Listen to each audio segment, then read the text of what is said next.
Se entiende por sistema de transporte a la interacción sobre el territorio de los diferentes medios y vías de transporte que facilitan la movilidad de las personas y las mercancías. Según Torres Gmail, el sistema de transporte conocido por sus siglas ST es el conjunto de modos, medios e instalaciones o infraestructura que sirven de base material para la ejecución, por el hombre, de las actividades de transporte a través de las relaciones económicas y jurídicas establecidas en una organización. La realidad de una infraestructura adecuada resulta fundamental para el desarrollo económico de un país o región, en medida que ésta fomenta la competitividad e impulsa el crecimiento. En particular, la infraestructura de transporte impulsa el desarrollo económico, ya que disminuye los costos de comercialización y genera una mayor integración de los mercados, y promueve la movilidad de los factores de una producción. Por ello, una infraestructura de transporte eficiente es esencial para que una economía pueda aspirar a la tasa de crecimiento más elevada, y, en particular, para impulsar la competitividad de aquellas regiones del país que enfrentan elevados costos para trasladar los bienes que producen y los insumos que demandan, facilitando así el acceso a nuevos mercados. El transporte aéreo de carga o pasajeros es muy importante para nuestro país porque contribuye con 38.000 millones de dólares al Producto Interno Bruto del país y genera más de 1 millón de empleos. La conectividad aérea promueve el turismo y facilita el comercio, así como la conexión de amigos y familias y el intercambio de conocimientos e ideas. La Secretaría de Infraestructura, Comunicaciones y Transportes y la Agencia Federal de Aviación Civil señalan que hasta enero de 2022 en el país se tenían registrados 77 aeropuertos, entre los que destacan los de Ciudad de México, Cancún, Guadalajara, Tijuana y Monterrey, pues estos 5 aeropuertos concentran aproximadamente el 71% del tránsito aéreo nacional. Sin embargo, no todos llevan a cabo las mismas operaciones respecto al tránsito de personas y el manejo de mercancías. En México hay aeropuertos más grandes debido a su ubicación geográfica. Se construyeron en zonas fronterizas, turísticas o cercanas a ciudades con alta actividad industrial.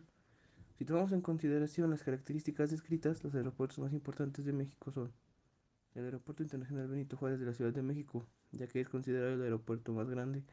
Cuenta con dos terminales para vuelos nacionales e internacionales, las cuales están conectadas por el Aerotren y recibe más de 40 millones de pasajeros al año. Después el Aeropuerto Internacional de Cancún, el cual es un destino turístico principal del Caribe mexicano. Después es el Aeropuerto Internacional de Guadalajara, Don Miguel Hidalgo y Costilla. Su terminal de carga puede resguardar más de 300.000 toneladas de mercancía al año. Después el Aeropuerto Internacional de Monterrey, Mariano Escobedo. La ciudad de Monterrey es la tercera más grande del país y por ello su aeropuerto también es muy importante para el sector. Después el Aeropuerto Internacional de Tijuana, General Abelardo Rodríguez. Este edificio se visualiza cerca de la frontera entre México y Estados Unidos. En 2017 tuvo más de 7 millones de pasajeros. Como información nacional, pues este aeropuerto es una de las bases de la Fuerza Aérea Mexicana. Además de los aeropuertos, México tiene una infraestructura aérea que es complementada por 1.492 aeródromos y 545 helipuertos. En conjunto, los aeropuertos movilizan aproximadamente a 8 millones de pasajeros mensualmente, cifra que puede variar de acuerdo con las temporadas altas. En el país existen 45 aeropuertos certificados con la categoría de internacionales. Sin embargo, casi tres cuartas partes del total de las operaciones aéreas se concentran en los 5 ya mencionados, destacando que el Aeropuerto Internacional de la Ciudad de México concentra por sí solo el 50%. Miguel Turruco Márquez, secretario de Turismo, informó que en enero de 2022 los aeropuertos de Cancún, Ciudad de México y Los Cabos fueron los que reciben el mayor número de turistas internacionales, debido a que el turismo internacional representa una de las mayores fuentes de divisas en el país. México cuenta con casi medio centenar de terminales internacionales, las cuales cuentan con instalaciones aduaneras y de control fronterizo que permiten a los pasajeros viajar directamente desde otros países sin pasar por la capital mexicana. La principal ley que regula la aviación en México es la Agencia Federal de Aviación Civil y en el mundo la Organización de Aviación Civil Internacional. La aduana es poco utilizada en México debido a sus altos costos. Sin embargo, en el ámbito postal representa una gran oportunidad, así como para mensajerías. En México, la aduana aérea por excelencia es la Ciudad de México por su conectividad mundial y con el país. En el caso de las aduanas interiores, se utilizan por grandes empresas que prefieren despachar sus mercancías cerca de sus fábricas o instalaciones, en vez de desaduanarlas en la frontera. Además, los principales productos movidos por el transporte aéreo son, de acuerdo con su valor, fueron productos de alta densidad económica, tanto en el sentido de las exportaciones como de las importaciones. Los tres principales tipos de carga fueron maquinaria, equipo y material eléctrico y productos farmacéuticos. En el sentido de las exportaciones, el primer lugar corresponde a maquinaria y en el de las importaciones a equipo y material eléctrico. El destino principal de la carga aérea de exportación es Norteamérica. Como segundo destino en orden de importancia se encuentra Europa y en tercer lugar América Latina. En el sentido de las importaciones, el mayor volumen no corresponde a Norteamérica, que ocupa el segundo lugar, sino a Europa. Y en tercer lugar se encuentran las importaciones provenientes de Asia. Los principales nodos son el de Toluca, Puebla, San Luis Potosí, Saltillo, Intercontinental de Querétaro, Mérida, Tijuana, Ciudad Juárez, La Paz, Guadalajara, Cancún y Ciudad de México. El sistema portuario nacional lo componen 117 puertos y terminales.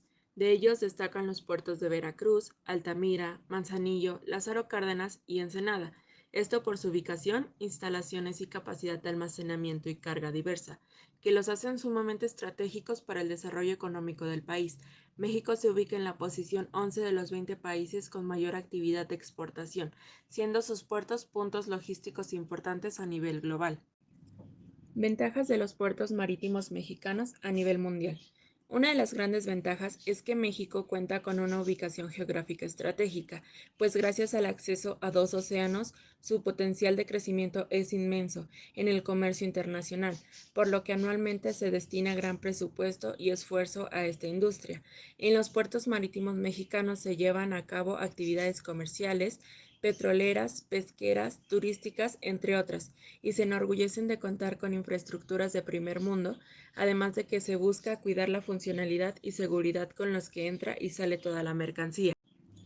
5 puertos más activos en México. Como número 1 tenemos el puerto de Manzanillo.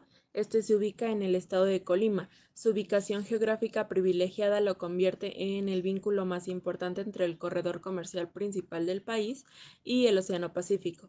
Es un puerto principal para importadores y exportadores de países asiáticos y la mayoría de exportaciones que transitan por este puerto están destinadas a Estados Unidos, Canadá, Guatemala y Colombia.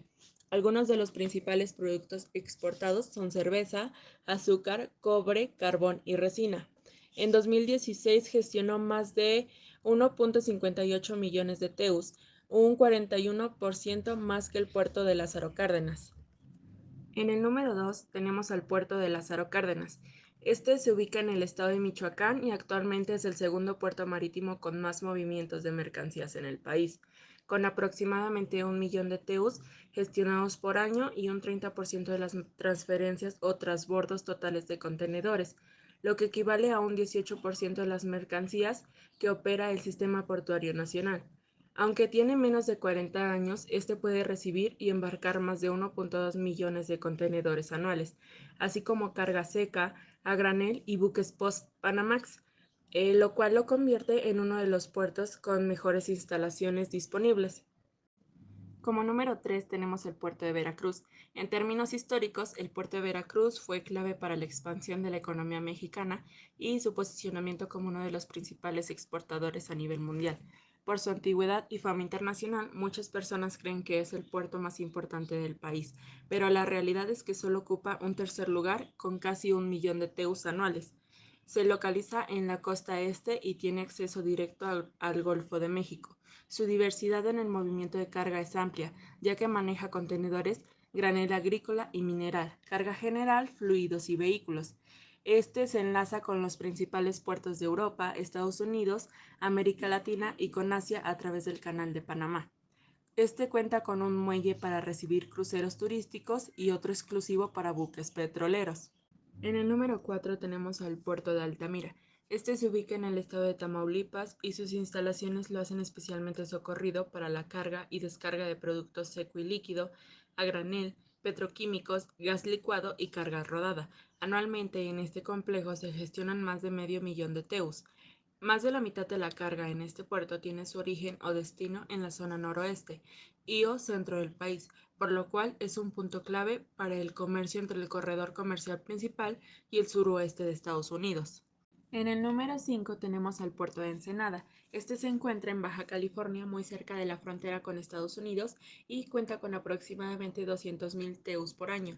Es uno de los centros de transporte marítimo más importantes para el intercambio de la industria maquiladora en América. El sistema de carreteras y redes ferroviarias lo conecta con grandes ciudades industriales como lo son Tijuana, Mexicali, Hermosillo, Tecate, San Diego, Los Ángeles y Tucson, entre otras. Este cuenta con una ubicación estratégica en la costa del Pacífico, la región con más movimiento comercial del planeta, lo cual le permite tener rutas directas con 64 de los puertos más importantes del mundo distribuidos en 28 países, especialmente en los continentes de Asia y América. Y por último, como un dato importante, este fue el único puerto que no registró un descenso en sus cifras debido a la pandemia. Debido a su longitud y características geográficas, las fronteras pueden tener diferentes contextos y condiciones de cambio. Pueden mantenerse estáticas durante largos periodos, con aspectos o dinámicas disimilares ocasionales, o bien transformarse debido a las políticas e infraestructuras más rígidas, cuyo objetivo es tener una mayor administración y control de la movilidad de personas y mercancías, como en el caso de la frontera México con Estados Unidos, que ha experimentado grandes transformaciones durante las últimas 3 décadas. En términos territoriales, estamos hablando de poco menos de 3.200 kilómetros de frontera, que incluyen 48 condados de Estados Unidos, esparcidos en los estados de Texas, Nuevo México, Arizona y California. Del lado mexicano, con 94 municipios fronterizos en los estados de Baja California, Sonora, Chihuahua, Coahuila, Nuevo León y Tamaulipas. En algunos casos, la ciudad mexicana es más grande y en otros, la estadounidense. En total son 15 pares de ciudades gemelas. Las ciudades mexicanas de mayor tamaño poblacional en la frontera son Ciudad Juárez y Tijuana, seguidas por Mexicali, Nogales, Piedras Negras, Nuevo Laredo, Reynosa y Matamoros. En cuanto a las personas que viven en este extenso territorio, en 2016 había una población aproximada de 13 millones de habitantes, distribuida en 10 áreas metropolitanas transfronterizas. México comparte límites internacionales con 3 países, Estados Unidos, Guatemala y Belice. La frontera norte de México está dividida en casi la mitad de su extensión por el río Bravo, que desemboca en el Océano Atlántico del Golfo de México. Las fronteras son construcciones fundamentalmente humanas, aunque en ocasiones parecieran seguir la naturaleza del paisaje físico, como la frontera México-Estados Unidos, que en la mitad de su extensión se encuentra delimitada por el río Bravo. Estas divisiones no existirían sin la intervención humana, que demarca y diferencia los límites nacionales. Existen también fronteras más cercanas en términos de interacción, cuyas características tienen que ver con dinámicas de corte histórico y cultural, como en el caso de algunos países latinoamericanos. Generalmente, cuanto más extensas son en términos de territorio, más contrastes son las realidades que las fronteras suelen dividir. ¿Cuántos cruces fronterizos tiene México con sus 3 fronteras? México tiene 30 cruces oficiales de mercancías y personas en sus fronteras con Estados Unidos, Guatemala y Belice. México tiene 8 cruces fronterizos oficiales con Guatemala, de los que 7 se localizan en Chiapas y 1 en Tabasco. Los principales son el puente vehicular Dr. Rodolfo Robles, el cual une a Ciudad Hidalgo, Chiapas, con Tecún Umán, Guatemala. El puente vehicular Talismán, que une a las poblaciones de Talismán, Chiapas, con el Carmen, departamento de Quetzaltenango. El cruce de Carmen-San, gracias a Dios, el cual comunica a los municipios de la Trinitaria, Chiapas, con Netón, departamento de Huehuetenango. Y por último, el cruce Nuevo Orizaba, Ingenieros, que comunica a Benemérito de las Américas, Chiapas, con Cantabal, el Quiché. En el caso de la frontera de México con Belice, solo hay 2 cruces fronterizos oficiales. Ambos se encuentran en Quintana Roo y se comunican con Santa Elena, Corozal. El primero de ellos se localiza en el puente internacional sobre el río Hondo, localizado entre las poblaciones Subteniente López, Quintana Roo y Santa Elena, Corozal, en el cual solo se permite el flujo México-Belice de peatones, automóviles ligeros y bicitaxis, mientras que de Belice a México solo cruzan peatones y bicitaxis. El segundo es el puente internacional Chactemal. Por este punto el flujo migratorio y de mercancías es más abundante, ya que pueden circular camiones de carga, autobuses de pasajeros y automóviles de todo tipo. En el caso de la frontera de México con Estados Unidos se tienen registradas 22 garitas, que se localizan a lo largo de los 3.175 kilómetros de frontera que comparten ambos países, que unen a Baja California, Sonora, Chihuahua, Coahuila, Nuevo León y Tamaulipas del lado mexicano, con Texas, Nuevo México, Arizona y California del lado estadounidense. En Baja California se localizan las garitas de Tijuana, Los Algodones, Mexicali y Tecate. En Sonora los cruces están en Agua Prieta, Naco, Nogales, San Luis Río Colorado y Soyoita, mientras que en Chihuahua están las de Ciudad Juárez, El Porvenir, Guadalupe, Ojinagua y San Jerónimo. En Coahuila solo se ubican las garitas de Ciudad Acuña y Piedras Negras. Finalmente, en Tamaulipas están ubicadas las garitas de Ciudad Camargo, Ciudad Miguel Alemán, Matamoros, Nuevo Laredo, Nuevo Progreso. La infraestructura portuaria es fundamental en materia de transporte, ya que detona el establecimiento de nodos industriales y centros de producción de puertos, mejorando la conectividad multimodal y fortalece el mercado interno. En términos de la infraestructura logística portuaria, México tiene 102 puertos marítimos y 16 puertos fluviales. En cuanto a la longitud de los muelles, se tiene registrado un total de 221.3 kilómetros de longitud divididos en dos, en el Pacífico con 116.9 kilómetros y Golfo y Caribe con 104.4 kilómetros. Por otra parte, el equipo marítimo que se registró es 2.013 señalamientos marítimos y 5.581 equipos portuarios. Los 5 puertos más activos en México son el de Manzanillo, Lázaro Cárdenas, Veracruz, Altamira y Ensenada, ya que estos puertos han sido clave en la actividad comercial del país y su presencia en estas listas se debe a factores como la inversión anual destinada a su crecimiento, sus conexiones y la capacidad de carga. Ahora vamos a hablar acerca de la opinión de los expertos sobre la infraestructura en México. Este es un artículo que se titula Opinión: el arte de planificar la infraestructura en México, de Celina Yamashiro. Esta columna se publicó originalmente en la edición 528 de la revista Obras, Reinventar la Ciudad, Hábitat 3, Agenda Urbana 2050, correspondiente a diciembre del 2016, enero del 2017. Ciudad de México. Una charla entre ingenieros sobre el arte de planificar proyectos de infraestructura en México inició con este dato. Alrededor del 40% del crecimiento económico que experimentan los países con alto y bajo desarrollo se puede asociar con el uso efectivo que le dan a su infraestructura. Ojalá nuestro país se caracterizara por mantener en la cima del desarrollo mundial a su ingeniería y no por contabilizar obras que no cumplen con sus objetivos. La realidad, dicen los ingenieros, es que México únicamente se distingue por 4 impulsores sublimes para crear megaproyectos. Opinión 1. La ineficiencia del ejercicio mata al presupuesto. En primer lugar, destaca el éxtasis de los funcionarios que solo buscan construir monumentos para ellos mismos, sus causas y la rentabilidad política que les genera. El segundo es el económico. Aquí sobresale el gozo que embarga a los empresarios y los sindicatos por hacer mucho dinero con las obras, y que incluyen a contratistas, constructores, transportistas, consultores, banqueros, inversionistas, terratenientes, abogados y desarrolladores. Segunda opinión. Opacidad al asignar diseño, construcción y operación del NAICM.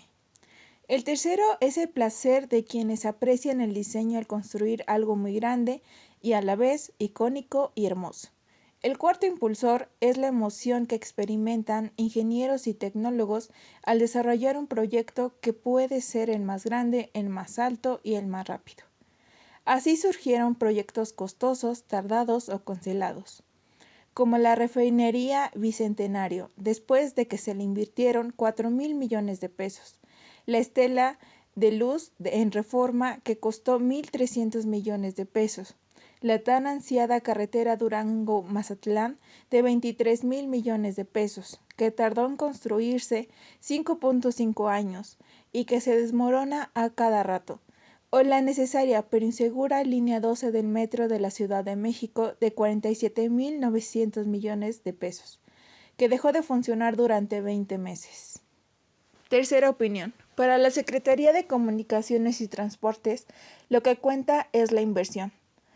Todas estas obras fueron planificadas y aprobadas bajo la fórmula maquiavélica que implica costos, ingresos e impactos medioambientales subestimados, efectos en el desarrollo económico sobrevaluados y nula incertidumbre.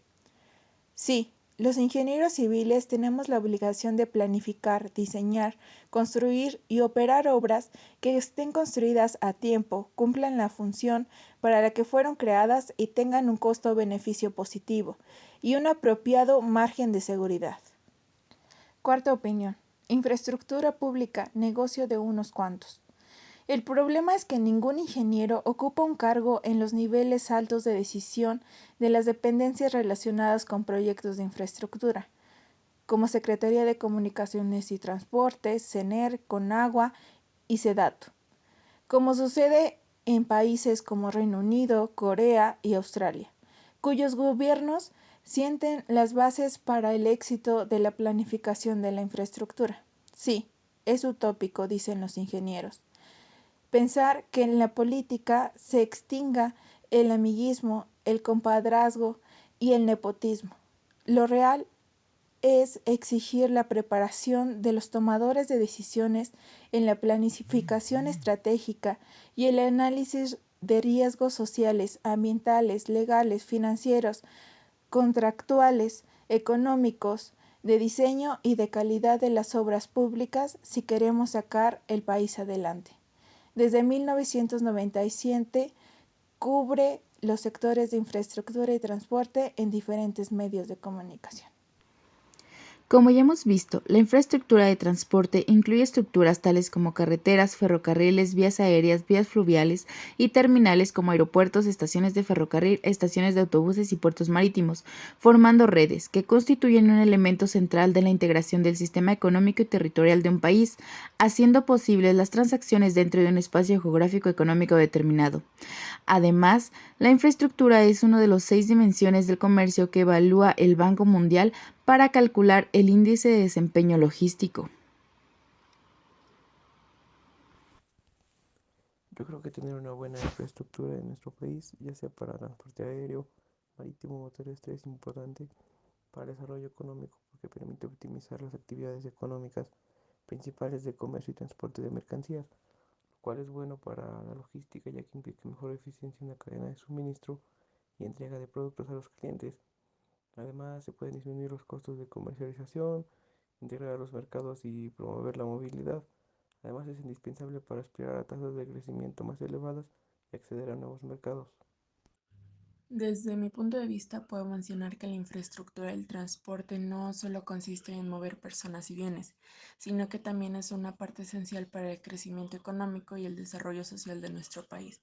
Y en cuanto a su relación con la logística, puedo decir que la infraestructura no solo abarca las construcciones que forman el paso vial de los vehículos, sino es que igual son aquellas infraestructuras destinadas al depósito, almacenamiento y entrega de la mercancía desde un vehículo a otro. En mi punto de vista, considero que las infraestructuras constituyen una condición básica para mejorar la competitividad empresarial, aumentar la productividad del país, generando más y mejores empleos, alcanzando mayores niveles de bienestar social y reducir las diferencias entre las regiones. Las redes de infraestructura también constituyen un elemento central de la integración del sistema económico y territorial de un país, haciendo posible las transacciones dentro de un espacio geográfico económico determinado con el exterior. La infraestructura en términos logísticos constituye el desempeño de la cadena de suministro, pues una infraestructura cuyo funcionamiento sea defectuoso conlleva inevitablemente a una logística deficiente, mientras que una infraestructura optimizada permite desarrollar operaciones ágiles y sin márgenes de error. Desde mi punto de vista, la importancia y la relación de la infraestructura con la logística radica en que ésta permite concentrar las redes de transporte y de almacenamiento en lugares cercanos a centros industriales y pues de consumo para facilitar la logística del transporte, la distribución y el abastecimiento, generando así un impacto positivo en la actividad económica de la empresa al ubicarla estratégicamente en las zonas de interés. Y de igual manera, la infraestructura permite la movilidad de todas las mercancías em, y pues también permite el crecimiento económico de un país. Desde mi punto de vista puedo decir que es importante la infraestructura del transporte nacional, ya que permite que haya un buen desarrollo económico en el país e incrementa la competitividad y el crecimiento en el mismo. En la logística permite concentrar las redes de transporte y de almacenamiento en lugares cercanos a centros de consumo para facilitar la logística de transporte, de distribución y de abastecimiento. Desde mi punto de vista, puedo decir que es importante conocer la infraestructura del transporte en México, ya que nosotros como futuros ingenieros en logística podemos apoyar a que el índice de desempeño logístico de México aumente, buscando estrategias de acuerdo a las oportunidades que las redes de infraestructura presentan.